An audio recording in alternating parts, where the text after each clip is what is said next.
Hope for Veterans started with actually just a project idea 2 years ago when I actually was part of the fellowship and the mission continues. And I had to develop my goals and within the community, and what it revolved into was working with women and helping them transition from the military. And even if they've been out for 10, 15 years, there's still transitional issues. So we've actually had many different projects. We occurred anywhere from raising $1,300 to a retreat for women, to raising 2 different grants to keep 5 to 6 women in their homes in more of the Green Bay area. I am a case manager. I work within the outreach. I'm going to be assisting, pulling those in when they reach out to us and they say, hey, I need this. I'm going to be able to go to them and say, okay, we're here, we can help. This is what we have for our resources. What do you need? And generally, they'll tell you one thing they need and you find out it's a lot more. And so we can have those resources to help them. It's not just going to stop at one. And generally, if you can resolve one problem, you end up resolving multiple. A lot of people don't like to ask for help. They kind of see it as charity, and sometimes it's not charity. You need it. You can't do it alone.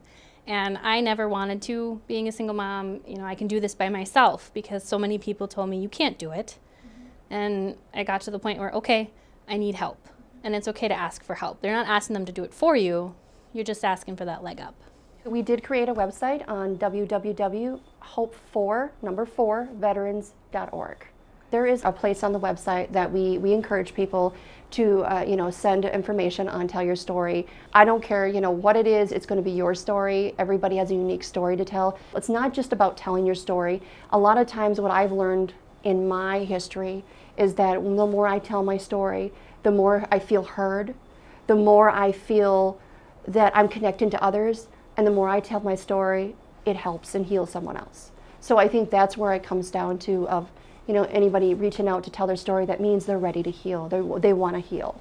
I really want to bring in kind of the younger generation of veterans. A lot of people, when they see a veteran, they automatically think, or when they hear veteran, the elderly gentleman with the VFW cap and a cane, and that's not the case. We have veterans ranging in every age. Some of them are still kids, and they still need help. Just because they're a certain age doesn't mean they don't need help.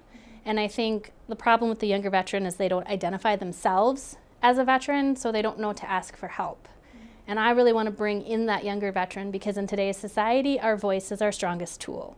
And if we can stand up and say, hey, we got this, and it'll bring them a little sense of ease in a failing system. A lot of them, they try the VA fails, that's it. They don't go any further. And I want to be able to say, hey, wait a minute, there is a solution to this problem. Social media is a firestorm these days, and that's the best way to get information. And you might share something that you think is insignificant, but could be significant to someone else. When we help our military women, we help our families. Oshkosh Today is supported in part by the Friends of OCM, Aurora Healthcare, 855 Northwest Haven Drive. Set design provided by House of Flowers, 1920 Eldoma Boulevard.